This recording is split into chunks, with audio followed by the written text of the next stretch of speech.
एक समय की बात है। एक बड़ा, घना और मनमोहक वन था। इस वन में तरह तरह के जानवर और पक्षी बड़े प्यार से मिलजुल कर रहते थे। एक दिन विक्की राजू से पूछा, अरे राजू, इस बार तू अपने खेत में कौन सी फसल लगा रहा है? भैया, इस बार मैं मेरे खेत में तरबूज की फसल लगाने वाला हूँ। तरबूज की खेती? अच्छा ठीक है, कोई बात नहीं, लगा ले। क्या हुआ भैया, आप ऐसा क्यों बोल रहे हो?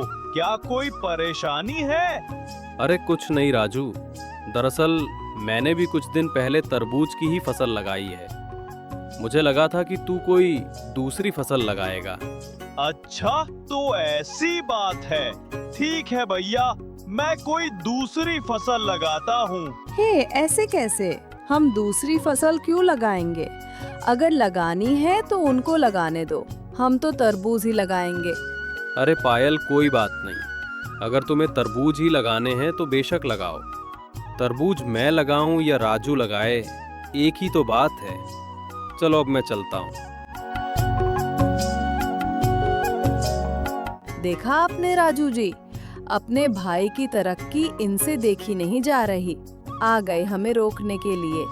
अब तो हम तरबूज ही लगाएंगे और वो भी उनसे बड़े बड़े तरबूज उगा कर दिखाएंगे। हाँ हाँ पायल, हम ऐसा ही करेंगे। चलो अब हम बाकी के बीज लगा देते हैं।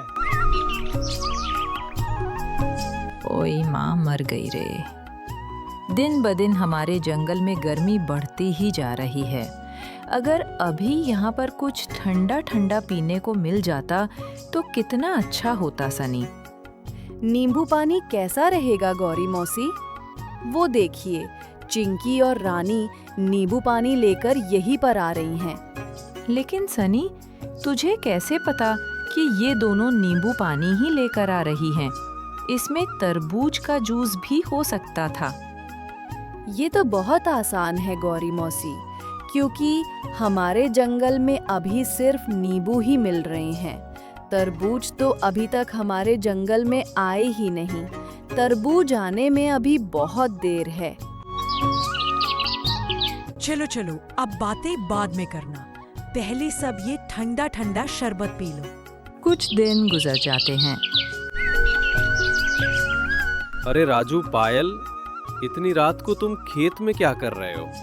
अच्छा, खेत की रखवाली कर रहे हो? हाँ भैया, लेकिन सिर्फ रखवाली करने से क्या होगा? समय समय पर खेती को पानी और खाद भी तो देना चाहिए। इसीलिए हम अभी पौधों को पानी दे रहे थे। हाँ, तुमने बिल्कुल सही कहा, लेकिन एक बात का ध्यान रखना, पौधों को उतना ही पानी देना जितनी उन्हें जरूरत है। ज्यादा पानी देने से पौधे खराब हो सकते हैं। हाँ, हमें सब पता है भैया, आप हमें मत सिखाओ। अच्छा ठीक है, फिर चल राजू, अब मैं चलता हूँ। कुछ दिन और गुजर जाते हैं। फिर एक दिन रात के समय पायल और नेहा अपने घर के बाहर आकर आपस में झगड़ा कर रही थीं। अरे ओ कल मोही पायल, तुझे क्या लगता है कि तेरे तरबूज की फसल हमसे ज्यादा अच्छी होगी? तू ये मत भूल कि तुझसे पहले हमने तरबूज लगाए थे, इसीलिए हमारे ही तरबूज बड़े होंगे। हाँ, पता है, लेकिन तू भी एक बात ध्यान में रख ले। हमने जो तरबूज के बीज लगाए हैं वो तुम्हारे बीजों से ज्यादा बेहतर हैं, इसीलिए हमारे ही तरबूज बड़े होंगे। अगर ऐसी बात है तो लगा ले शर्त, जब तरबूज को काटने का समय आएगा तब जिसके भी तरबूज बड़े होंगे वो दूसरे को थप्पड़ मारेगा। हाँ, लगा ले, और थप्पड़ खाने के लिए भी तैयार रहना। अच्छा, तो ऐसी बात है। उन दोनों की सारी बातें एक उल्लू चुपके से सुन लेता है और ये बात पूरे जंगल में फैला देता है। एक दिन और गुजर जाते हैं। फिर एक दिन दोपहर के समय, अरे साथियों, क्या आपको पता चला विक्की और राजू ने तरबूज की फसल लगाई है और नेहा और पायल में तरबूज को लेकर कंपटीशन लगी है कि फसल काटते समय जिसके भी तरबूज बड़े होंगे वो दूसरे को थप्पड़ मारेगा। मुझे तो लगता है कि राजू भैया के ही तरबूज बड़े होंगे, क्योंकि उन्होंने बहुत बढ़िया क्वालिटी के बीज लगाए हैं। है, ऐसे कैसे? तरबूज तो हमारे ही बड़े होंगे। सिर्फ अच्छे क्वालिटी के बीज लगाने से कुछ नहीं होता, फसल की अच्छे से देखभाल भी करनी होती है। आप सब अभी मेरे साथ मेरे खेत में चलो और अपनी आंखों से खुद देख लो। सबसे बड़े तरबूज तो हमारे ही हैं। अच्छा, तो ऐसी बात है नेहा की बच्ची, तू बस देखती जा, अब मैं क्या करती हूँ। थोड़ी देर बाद रात के समय पायल एक जगह से फल खाने वाले कीड़े एक पोटली में भर लेती है और सीधा नेहा के खेत में आ जाती है और सारे कीड़े उनके तरबूज पर छोड़ देती है। हाँ, अब आएगा मजा। कुछ दिन बीत जाते हैं। फसल काटने का समय आ जाता है।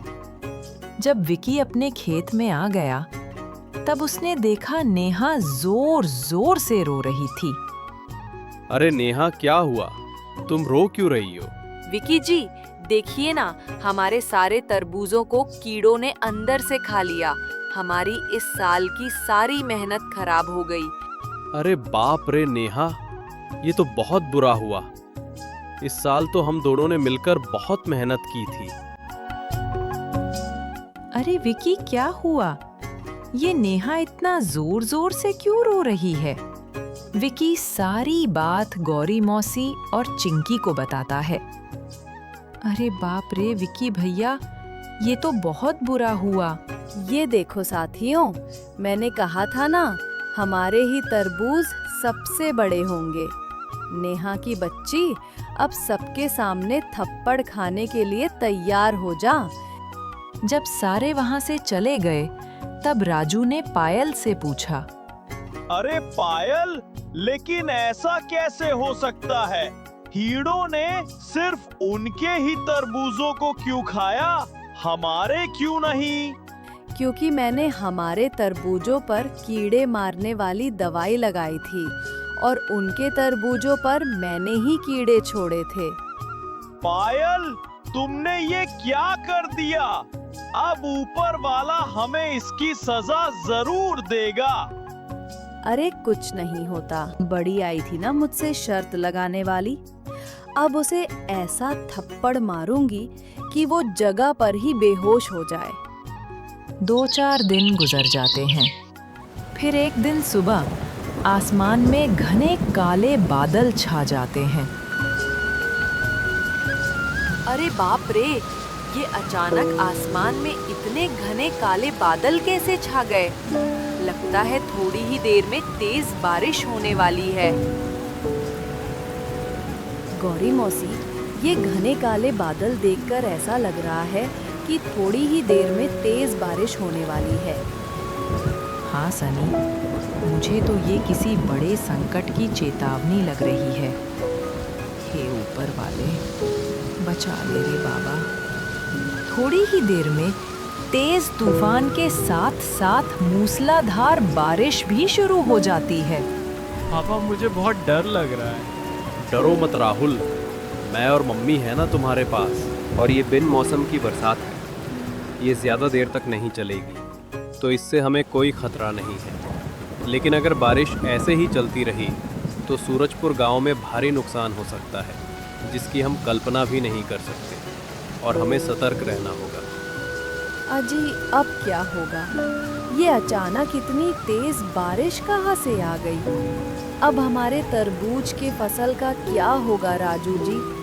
मैंने तुमसे कल ही कहा था पायल कि हम सारे तरबूज निकाल लेते हैं, लेकिन तुमने मेरी बात नहीं मानी। तरबूजों को बड़ा करने के चक्कर में तुमने मेरी बात पर ध्यान ही नहीं दिया। अब हम कुछ नहीं कर सकते। अब कर लो बड़े तरबूज। जब सारे तरबूज पानी में बह जाएंगे तब तुम्हें पता चलेगा, तब बस उन्हें देखती रहना। बारिश इतनी तेज थी कि पूरे गांव में बारिश का पानी बहने लगा। इधर तेज तूफान की वजह से गौरी मौसी के घर की छत गिर जाती है। अरे गौरी मौसी, ये हर बार हमारे ही घर की छत क्यों गिर जाती है? अरे कामचोर कहीं की, अगर तूने घर की मरम्मत करने में मेरी थोड़ी मदद कर दी होती तो आज ये सब नहीं होता। अब जल्दी से बाहर चल, नहीं तो हम यही दब के मर जाएंगे और हमें बचाने के लिए भी कोई नहीं आएगा। जिन जिन पंछियों के घोंसले तूफान की वजह से गिर गए थे, वो सारे एक एक करके एक पेड़ पर आकर जमा होने लगे। अरे विक्की, ये सब क्या हो गया? अब हम कहाँ जाएंगे? अरे वो देखो साथियों, वो पानी में क्या बहकर आ रहा है। अरे ये तो विक्की भैया के तरबूज हैं। अरे वो देखो साथियों, पीछे से राजू भैया के भी तरबूज आ रहे हैं। अब हमें इन तरबूजों का कोई फायदा नहीं है साथियों। अब हम इन्हें बस बहता हुआ ही जाते देख सकते हैं। गौरी मौसी के ऐसा कहते ही चिंकी के दिमाग की बत्ती जल जाती है। अरे साथियों, हम इन तरबूजों को ऐसे ही नहीं जाने देंगे। मतलब तुम कहना क्या चाहती हो चिंकी? अब तुम सब मेरा कमाल देखो। चिंकी विकी के एक सूखे हुए तरबूज में जाकर बैठ जाती है। अरे साथियों, ये देखो, यह तरबूज तो अंदर से खोखला है। यहाँ पर तो बारिश भी नहीं लग रही। आप भी आ जाओ यहाँ पर। अरे विकी जी, जल्दी चलिए, वरना सारे खाली तरबूज पंछियों से भर जाएंगे। सारे एक एक करके एक एक तरबूज में आ जाते हैं, सिवाय राजू और पायल को छोड़कर। अरे राजू, पायल, तुम दोनों भी अंदर आ जाओ। नहीं भैया, हम नहीं आ सकते। विकी राजू के पास वापस आ जाता है। अरे राजू, पायल, क्या हुआ? तुम दोनों तरबूज के अंदर क्यों नहीं आ रहे? भैया, हमें माफ कर दो। पायल ने ही आपके तरबूजों पर फल खाने वाले कीड़े छोड़े थे। अरे राजू, अब ये सब भूल जा। और उल्टा, ये तो बहुत अच्छा हुआ। अगर पायल तरबूजों पर कीड़े नहीं छोड़ती तो आज हमें बारिश में बाहर ही रहना पड़ता। अब चलो जल्दी से। भाई साहब, मुझे माफ कर दो। मेरी गलती की वजह से हमारे सारे तरबूज खराब हो गए। सारे नहीं पायल, अभी हमारे तरबूज बाकी है। रुको, मैं हमारे सारे तरबूज लेकर आता हूँ। रुक जा राजू, मैं भी तेरे साथ आता हूँ। तो दोस्तों, इस कहानी से हमें यह सीख मिलती है कि जो होता है अच्छे के लिए होता है। अगर आपको इस कहानी से कुछ अच्छा सीखने को मिला तो और कहानियाँ पाने के लिए स्कैरी संडे को सब्सक्राइब ज़रूर करें।